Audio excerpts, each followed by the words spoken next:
Muy buenos días a todos. El día de hoy vamos a estar hablando de un tema bastante conocido como neumonía por influenza, ¿ya? El grupo está conformado por las estudiantes Andrea Cebey Flores, mi persona, Giselle Rendón Bravo y Sariel Terceros Quispe. Primeramente, ¿qué es la neumonía? La neumonía es una enfermedad del sistema respiratorio que consiste en la inflamación del parenquima pulmonar. El parenquima pulmonar van a ser aquellos sacos alveolares en los cuales se va a hacer el intercambio gaseoso entre oxígeno y dióxido de carbono. ¿Ya? También existen dos tipos de neumonía, bueno, no solo dos, existen varios tipos de neumonía, pero los más conocidos son la neumonía adquirida en la comunidad, como lo dice su nombre, adquirida en la comunidad. Esta se va a dar tanto en escuelas, en barrios, en lugares así donde haya proporción de gente bastante, ¿ya? Y como lo dice su nombre, en la comunidad.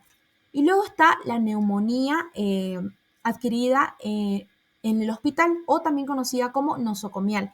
Esta va a ser, como lo dice su nombre, en el hospital y aquí viven los microorganismos más resistentes, ¿ya? Que van a ocasionar un daño total.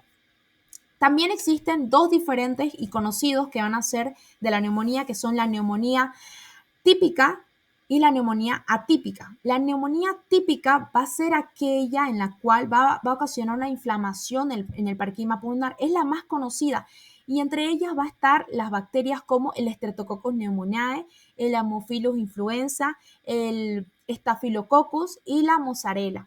Estos son los más conocidos y los que mayormente más se presentan. Y luego están la neumonía atípica, o también llamada intrinseca, que en esta van a ser rara vez se va a presentar en sí el daño, o sea, son microorganismos o virus que casi no se presentan mucho, no son tan conocidos, no son tan comunes. Entre ellos tenemos los más conocidos que son el virus de la influenza, en el cual vamos a hablar, el Mycoplasma pneumoniae, la Legionela, la clamidia y el SARS-CoV-2, ¿ya? Bueno, para empezar, vamos a hablar sobre la fisiopatología de la neumonía por influenza, ¿ya? Como dijimos, la influenza, un virus bastante conocido, un virus que en el 2009 mató a muchas personas, que se puede decir que se da por una gripe, y que mató a bastantes personas, ¿no?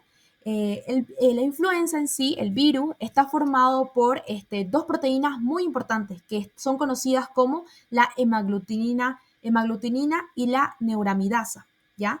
Y también su componente en sí está formado por ARN.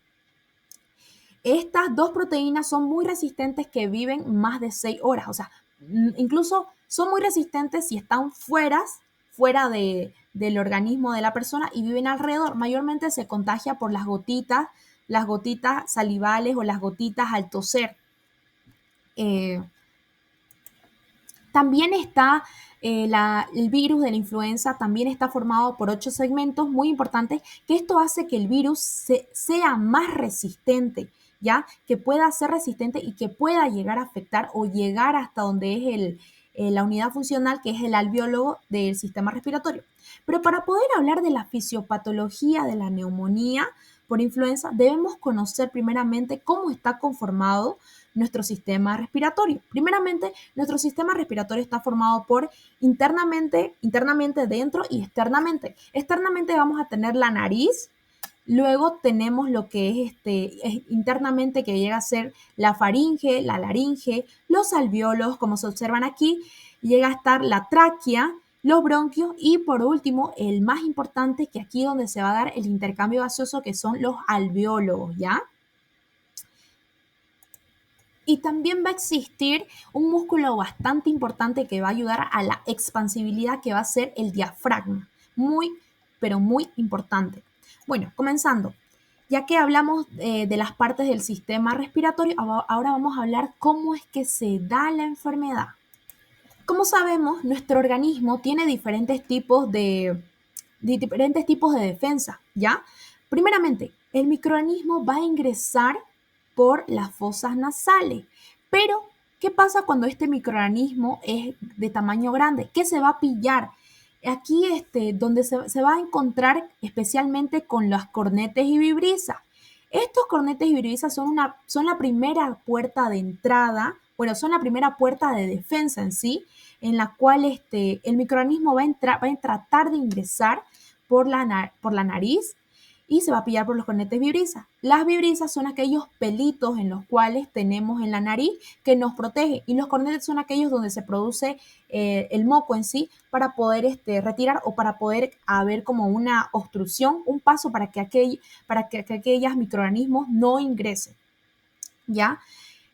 El microorganismo ingresa. Cuando el microorganismo es de un tamaño bastante grande, va a hacer que los cornetes y vibrisas se activen y no logren ingresar. Pero ¿qué pasa cuando el microorganismo es más pequeño? ¿Ya? Cuando el microorganismo es más pequeño, logra atravesar lo que son las cornetes y vibrisas y logra entrar logra avanzar y se llega a pillar los que son el epitelio traqueobronquial, que está cerca de la tráquea debajo, está el epitelio traqueobronquial, que está formado por un epitelio cilíndrico, ciliado, pseudoestratificado. Aquí se va a encontrar con las células caliciformes. Estas células caliciformes se encargan en sí, su función importante es de secretar moco. ¿Ya? Al secretar moco va a hacer que esto arrastre en sí, va a tratar de arrastrar, va a ser como un mecanismo, una segunda puerta de entrada, una segunda puerta de defensa en sí, que va a tratar de arrastrar ese microorganismo que está tratando de ingresar o de llegar en sí su función al alveólogo, ¿no? Va a tratar de expulsarlo, produciendo moco. Y en aquí se van a dar dos mecanismos también de defensa importantes, que son el reflejo nauseoso y el mecanismo de la tos. La tos, que al toser nosotros va a ocasionar que haya la salida en sí del microorganismo, ¿ya? Pero ¿qué pasa cuando el microorganismo es aún más pequeño, más pequeño? Hablando de la influenza, es más pequeño y logra atravesar todo lo que fue, por ejemplo, logró ingresar por la nariz, por las cornetas vibrisas, está por el epitelio traqueobronquial, logra pasar, pero ¿qué va a pasar ahora? Va a ingresar a la parte funcional del pulmón, de los pulmones, que son los alveólogos, los sacos alveolares, ¿ya? Eh, Aquí en los alveólogos, el alveólogo en sí está formado por tres células muy importantes que nos van a defender. Es una tercera puerta de defensa, ¿ya? En estas vamos a encontrar tres muy importantes. En ellas están los neumocitos tipo 1, los neumocitos tipo 1 que son los encargados de recubrir en sí todo lo que es el alveólogo, los neumocitos tipo 2 son aquellos que secretan surfractante o centroactivo y están los más importantes conocidos como los macrófagos o células en polvo. ¿Ya? Ya. Ya que el microorganismo ingresó, está dentro del alveólogo, ¿qué va a pasar? Va a haber una defensa, una lucha. En sí, el macrófago, en sí, su función del macrófago es de fagocitar. En sí se encarga de comérselo a estos microorganismos, se encarga de comérselo y de que no se multiplique en sí. Pero también el macrófago tiene una capacidad de expansión, o sea, de tanto comer, él tiene como una capacidad de tiene como una capacidad de un porcentaje de eliminar estos microorganismos. Pero, ¿qué pasa cuando estos microorganismos se logran multiplicar? El macrófago va a pedir ayuda. Bueno, en sí va a activar lo que son los mediadores de inflamación, ¿ya? Entre ellos están la interleucina 1, el factor de necrosis tumoral, la interleucina 8 y el factor estimulante de colonias de granulocitos, ¿ya? ¿Qué van a hacer estos mediadores de inflamación? Estos se van a encargar en sí, bueno, la interleucina 1 y el factor de necrosis humoral se van a encargar de una inflamación, ¿ya? Al ocasionar una inflamación en los alvéolos va a hacer que los microorganismos no se multipliquen y no ingresen o no atraviesen en sí más, no se expandan o no, va a ser como una obstrucción. Y este es el más importante, la interleucina 8 y el factor estimulante de colonias de granulocitos. Estos van a ocasionar una fuga alveolo capilar muy grave. ¿Por qué? Ya. Sabemos que los alvéolos están cubiertos por capilares de sangre, aquí donde se realiza el intercambio gaseoso, ¿no? Porque nosotros inspiramos y entra el oxígeno rico hacia la sangre y nosotros expiramos, llega el intercambio gaseoso y en sí expulsamos, ¿no? El dióxido de carbono. Pero ¿qué va a pasar cuando hay una fuga alveolo-capilar? ¿Ya? Como esto está llenado, el alveolo está llenado de capilares, como el macrófago está pidiendo ayuda, va a pedir una ayuda leucocitaria, ¿ya? Va a pedir una ayuda leucocitaria. Como está cerca del alveolo, los capilares, va a hacer que los leucocitos vengan y ayuden a los macrófagos, ¿ya? Para que haya esa eliminación total de los microorganismos que están causando daño o que se están multiplicando. Pero, ¿por qué? Porque es malo, es muy malo, ya que va a haber una fuga alveolo-capilar, no solo los leucocitos van a pasar aquí, no solo van a pasar al saquio, a lo que es el alveolo, sino también se van a liberar lo que son los eritrocitos y también diferentes proteínas, que esto va a ocasionar en sí una sustancia líquida, mucosa, que va a ser como una mezcla acuosa que va a ocasionar como más inflamación, ¿ya? Y va a tener mucho más consecuencias. Y al haber esa sustancia en sí, esto va a ocasionar en sí el problema en que no va a haber este, un correcto intercambio gaseoso, ya que como el alveólogo va a estar lleno de esa sustancia, no va a poder, como que no va a poder hacer el intercambio gaseoso y va a estar lleno. ¿Ya? Va a ocasionar un problema en sí en lo que es el intercambio gaseoso, ¿ya? Pero también recordemos que, bueno, existen 4 etapas muy importantes cuando se realiza, cuando llega a haber una fuga alveolo capilar. Va a existir 4 etapas muy importantes de los pulmones, que estos llegan a ser ya. La primera etapa va a ser una congestión y un edema. Como dijimos, el alveólogo va a estar llenado de líquido, ¿ya? Va a estar llenado de líquido y va a haber una congestión y un edema. En la segunda etapa se va a ver una hepatización roja.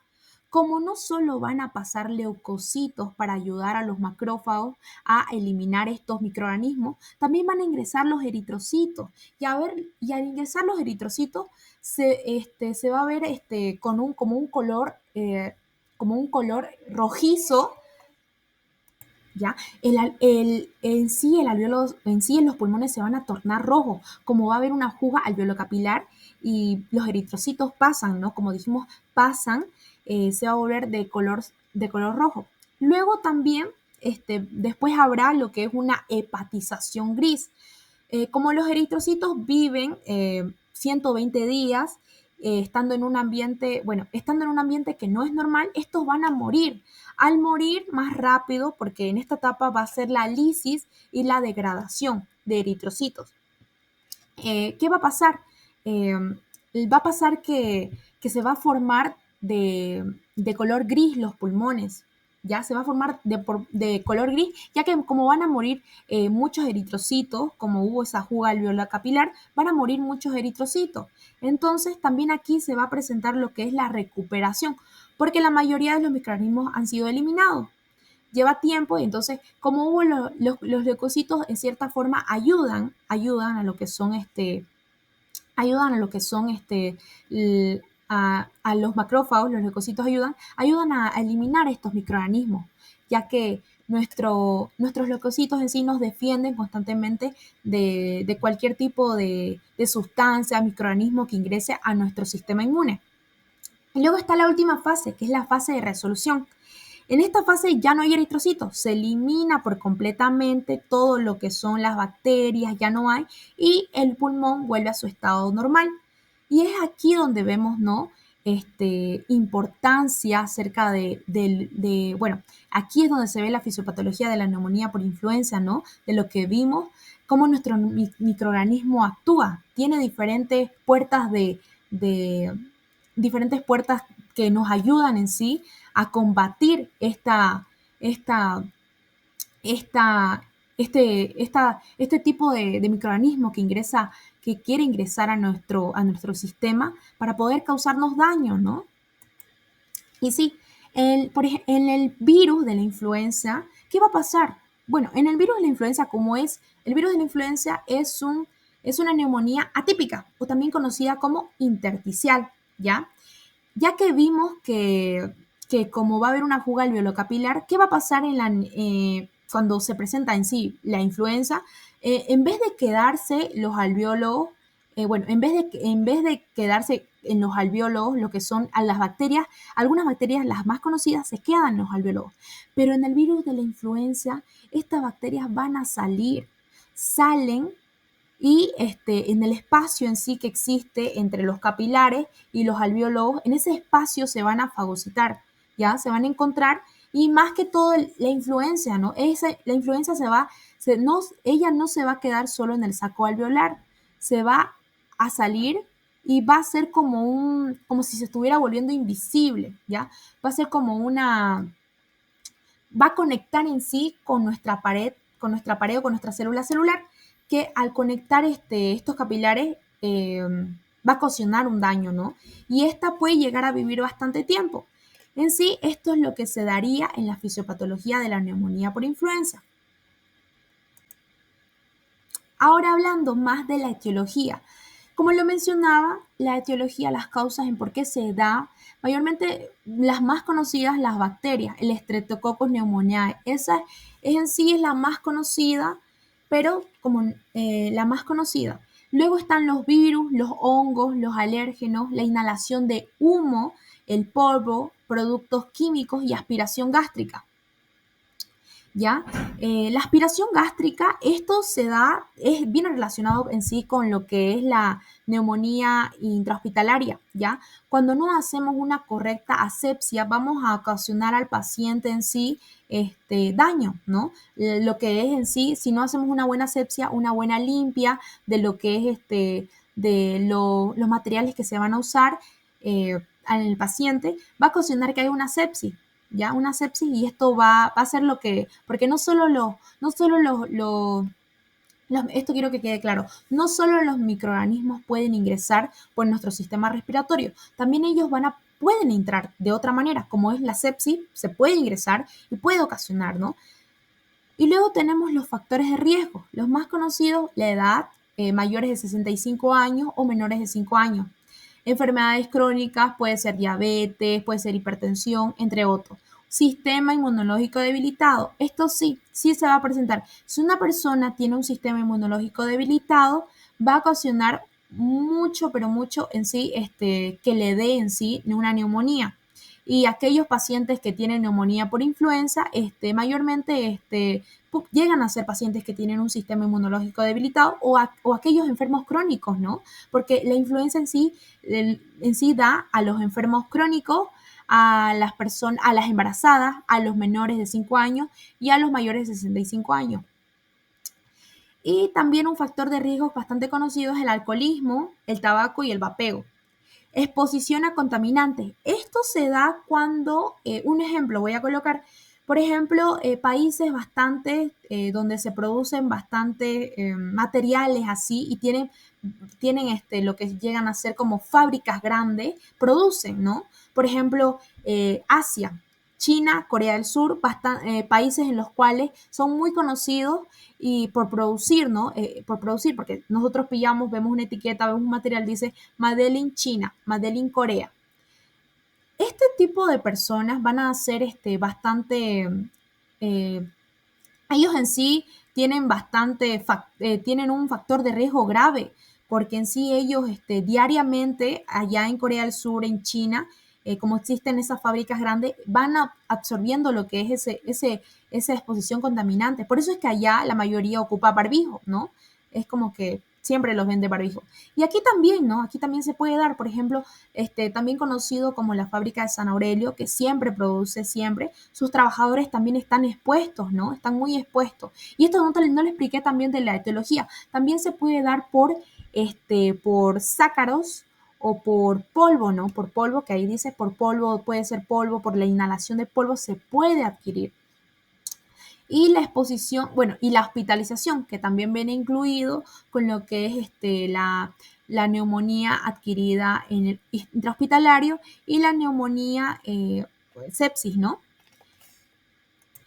Por eso es importante reconocer, ¿no? Tanto por qué llego a tener neumonía, por qué me da neumonía, o yo soy propensa a tener neumonía, cuáles son los factores. Y recordemos que la influenza, como lo dije, la influenza fue un virus y sigue siendo, es un virus que atacó en el 2019, en el 2009, perdón, a muchas personas, incluso varias personas murieron y simplemente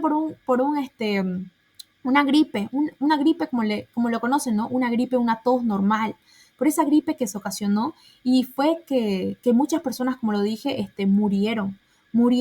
Y en la actualidad también siguen muriendo ya que nuestro organismo con el tiempo, nuestro sistema inmune en sí, crea anticuerpos para reconocer, ¿no?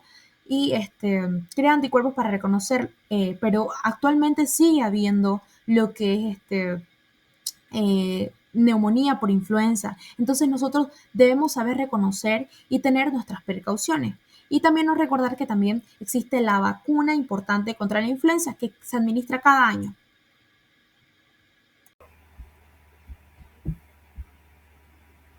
Muy buenos días, mi nombre es Giselle Rendón y les voy a explicar los datos objetivos, subjetivos, las complicaciones y el tratamiento farmacológico de la neumonía por influenza.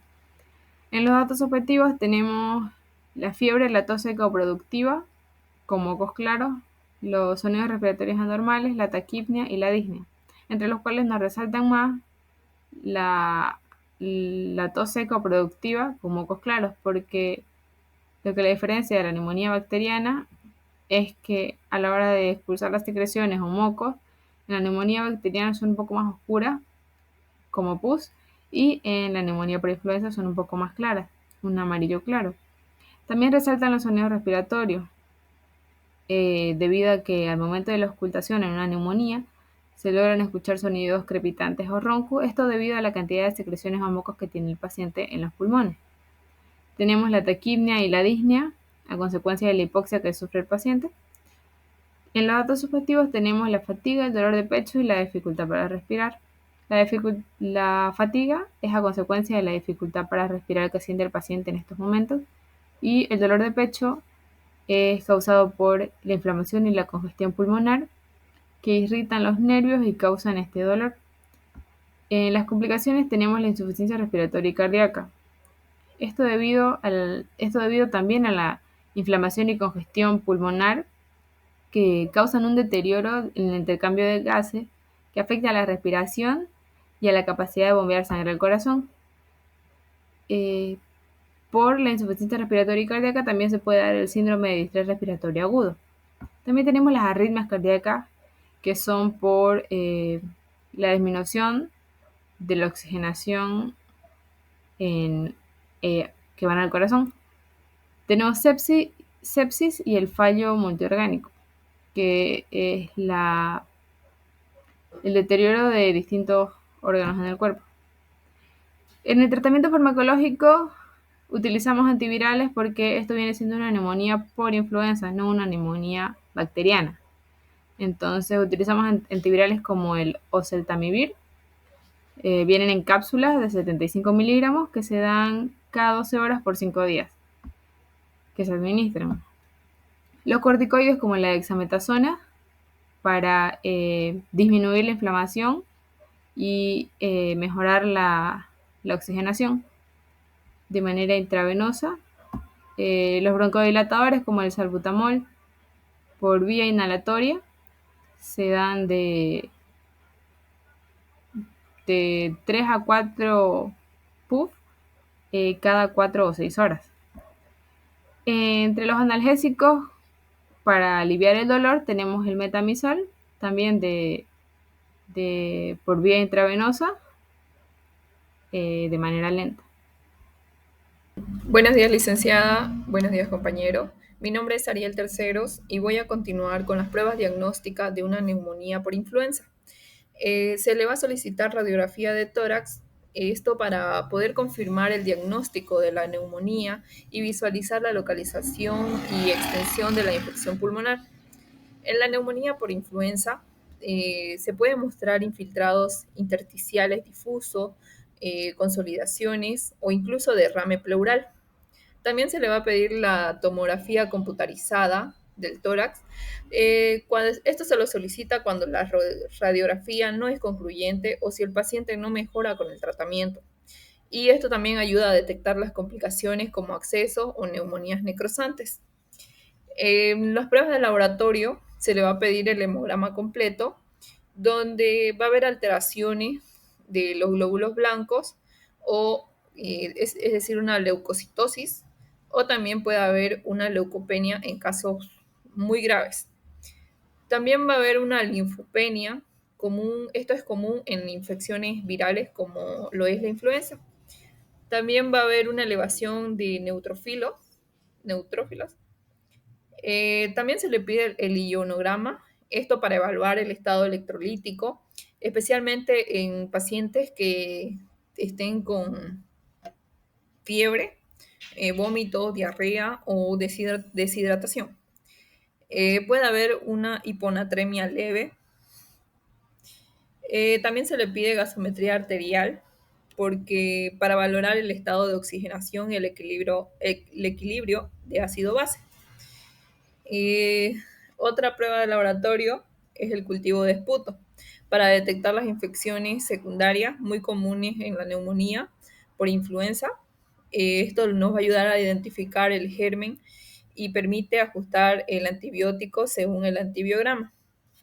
También nos va a pedir una prueba molecular de PCR para la influenza. Esta se la pide porque es la prueba más sensible y específica para detectar la infección por virus de influenza A o B. Continuando con los cuidados de enfermería, tenemos la monitorización continua de los signos vitales. Esto es para poder valorar la función respiratoria, lo que puede provocar alteraciones en la frecuencia respiratoria, en la frecuencia cardíaca y en la presión arterial. Como cuidado número 2 tenemos administración de oxígeno suplementario según prescripción médica. La inflamación alveolar en la neumonía compromete el intercambio gaseoso, llevando al paciente a una hipoxemia. La oxigenoterapia va a mejorar la oxigenación tisular del paciente.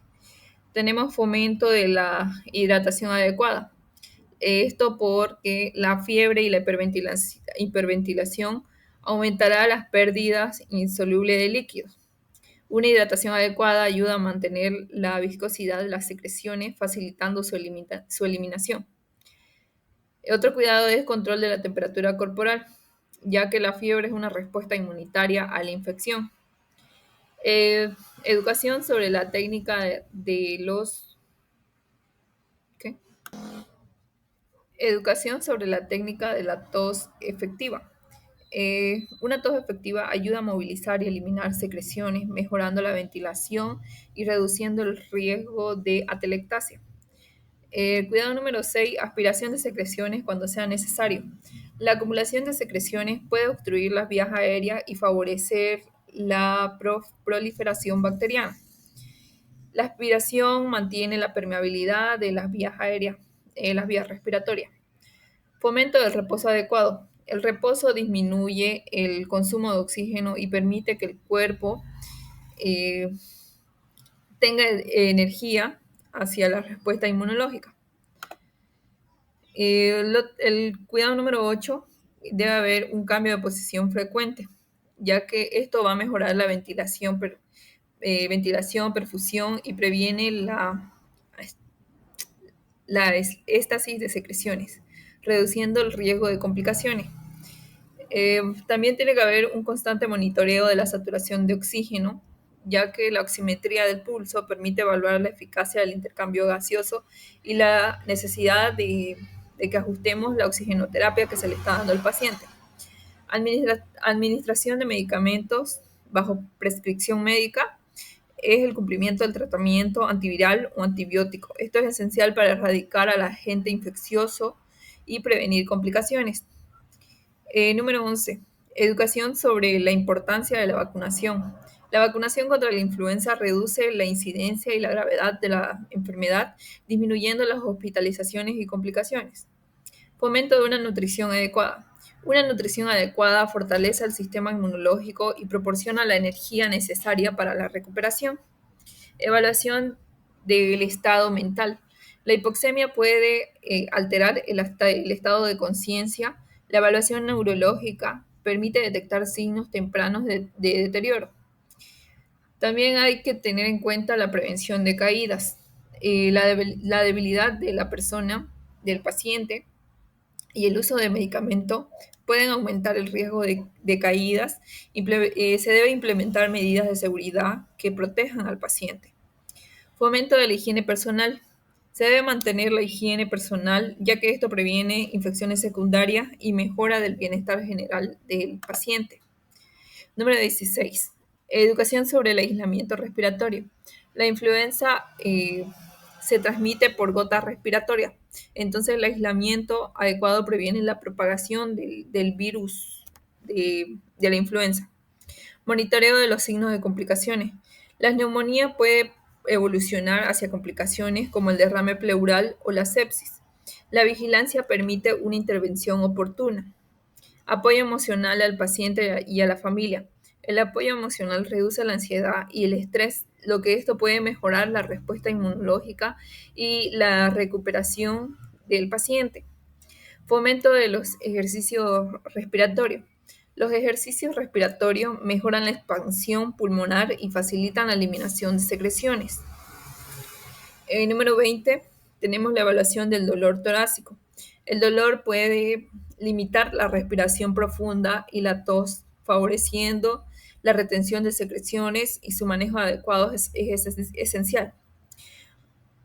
También tenemos que tener monitoreo de la función renal. La fiebre y la deshidratación pueden afectar la función renal. El monitoreo permite detectar y prevenir insuficiencia renal aguda. Número 22. Educación sobre el cumplimiento del tratamiento. La adherencia o la correcta adherencia al tratamiento farmacológico es crucial para la resolución de la infección y la prevención de resistencia. Continuando, tenemos el caso clínico de un paciente con neumonía por influenza. Nuestro paciente es femenina, es de sexo femenino, de 65 años de edad.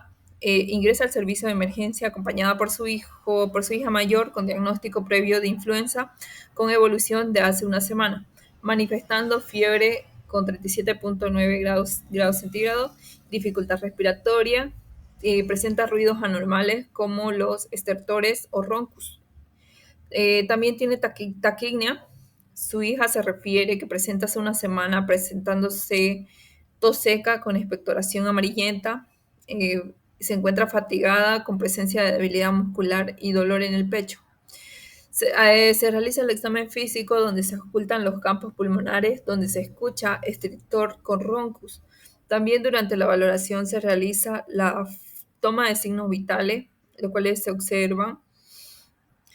Se realizan las pruebas de laboratorio y también se realiza pruebas diagnósticas como la radiografía de tórax. Nuestra paciente tiene antecedentes de tuberculosis de hace 2 años, curada, tiene hipertensión arterial y diabetes mellitus. Como datos objetivos tenemos la dificultad respiratoria, ruidos anormales como estertores, roncus, tenemos taquignia y fiebre de 37.9. Datos subjetivos, tiene tos seca con expectoración amarillenta, debilidad muscular, dolor en el pecho y fatiga. Los signos vitales, está con una temperatura de 38.8, presión arterial de 110/70 y frecuencia respiratoria de 28, respiraciones por minuto, frecuencia cardíaca 88 y una saturación de 88%. Ella pesa 70, mide unos 0.64 metros y su IMC de 25.6. Y como datos antecedentes tenemos la tuberculosis, hipertensión arterial y diabetes mellitus. En nuestro diagnóstico NANDA, limpieza ineficaz de las vías aéreas relacionado con cuerpos extraños en las vías aéreas, manifestado por sonidos respiratorios adventicios, hipoxemia, tos ineficaz y taquipnea. Nuestra población en riesgo es personas en extremo de edad, condición asociada a enfermedades de la vía respiratoria, tipo de diagnóstico enfocado en el problema. Nuestro resultado NOC es función respiratoria. Los indicadores son frecuencia respiratoria, saturación de oxígeno, disnea, acumulación de secreciones, ruidos respiratorios adventicios, fiebre y tos. Nuestras intervenciones NIC son del dominio 2 fisiológico complejo, clase K, manejo respiratorio. Código 3140, manejo de las vías aéreas.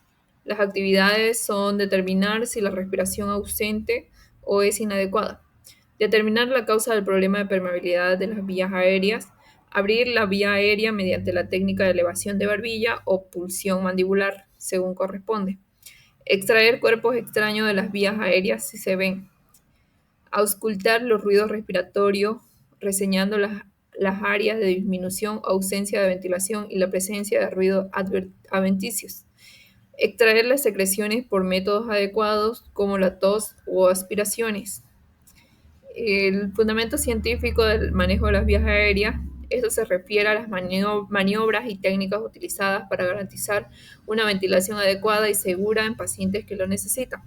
Esto puede incluir desde la simple apertura de la vía aérea hasta la intubación endotraqueal.